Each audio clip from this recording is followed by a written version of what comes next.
Halo teman-teman, perkenalkan nama saya Septiani Catia Tahau dengan NIM 2319040. Pada video kali ini saya akan menjelaskan tentang siklus hidup sel. 1. Pengertian siklus hidup sel secara umum. Siklus sel adalah siklus kehidupan sebuah sel. Siklus sel ini bertujuan untuk perkembangan dan pertumbuhan dari sel itu sendiri. Siklus sel diawali dengan pembelahan sebuah sel induk dan diakhiri dengan terbentuknya sel anak atau kematian sel. Yang kedua, tahap interfase. Interfase adalah awal dari terjadinya pembelahan. Di dalam ada fase-fase yang harus dilewati. A. Fase G1. Di dalam fase ini, sel tumbuh membesar, organel disalin dan terbentuk dinding molekuler. B. Fase S. Pada fase ini, sel mensintesiskan salinan DNA dalam nukleusnya. Sintrosom membantu memisahkan DNA selama fase M nantinya. C. Fase G2. Fase ini ditandai dengan semakin besarnya sel. Pada fase ini terbentuklah protein secara organel. Mitosis sel dan bagaimana tahapan-tahapannya terjadi. Mitosis adalah proses pembelahan sel di mana suatu sel membelah menjadi dua sel anak dengan pasangan basa DNA yang identik. Proses mitosis berlangsung dalam 5 tahapan, yaitu profase, metafase, anafase, telofase, dan sitokinesis. A. Profase. Profase adalah tahap pertama mitosis, yaitu pemadatan dan penebalan kromosom menjadi struktur X sehingga lebih terlihat di bawah mikroskop. Struktur X terbentuk dari dua kromatid yang disatukan oleh sentromos. Sel induk akan membentuk dua sitroid, lalu munculnya spindel atau benang tipis yang menghubungkan kedua sitroid. B. Metafase. Metafase adalah tahap kedua dari mitosis saat membran inti sudah tidak ada sehingga kromosom keluar dari inti dan berada di sepanjang bidang ekuator sel. Kromosom berada pada kondisi paling padat sehingga lebih pendek dan paling tebal.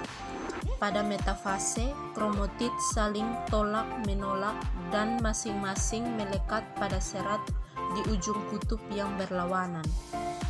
C. Anafase. Anafase adalah tahap di mana kromosom ditarik oleh spindel mitosis kedua kutub sehingga terjadi pemisahan kromatid. Sentromos kromatid rusak karena peningkatan ion kalsium sitosol. D. Telofase. Telofase dimulai saat masing-masing kromosom yang identik menuju kedua kutub yang berbeda. E. Sitokinesis. Sitokinesis adalah tahap akhir dari pembelahan secara mitosis.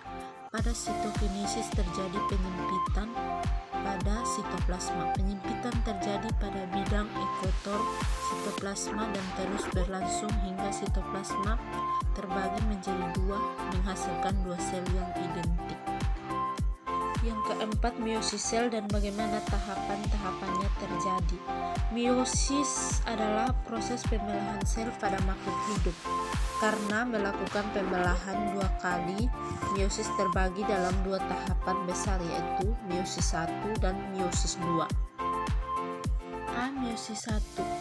Dalam meiosis 1 memiliki 4 tahapan, yaitu profase 1, metafase 1, anafase 1, dan telofase 1. 1. Profase 1.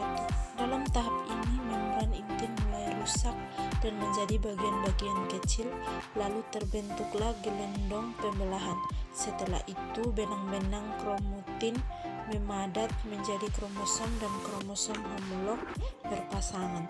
Selanjutnya terjadilah pindah silang atau pertukaran segmen molekul DNA yang sesuai di antara kromatid non-saudara.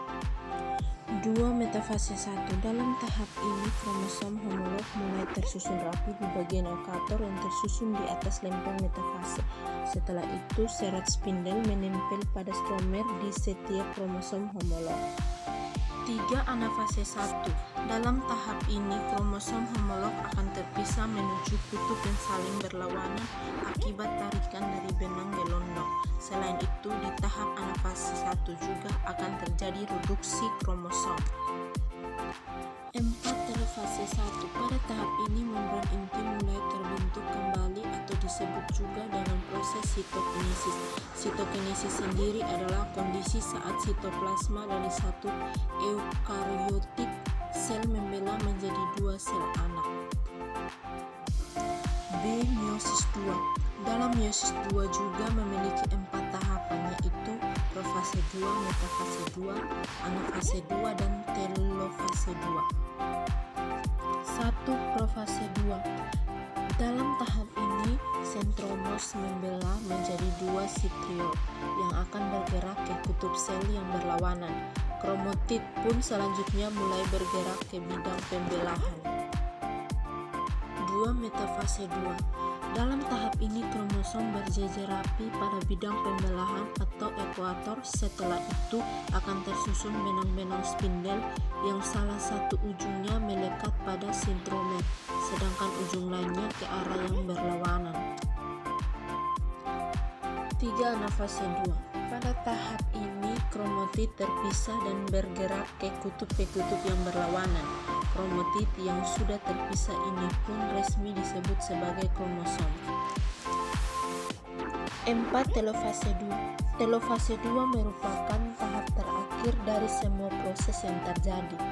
Pada tahap ini, nukleus mulai terbentuk, membran inti mulai terlihat, dan benang-benang spindel menghilang serta kembali terjadi proses sitokinesis. Normalnya, di proses akhir ini akan ada 4 sel anak yang terbentuk.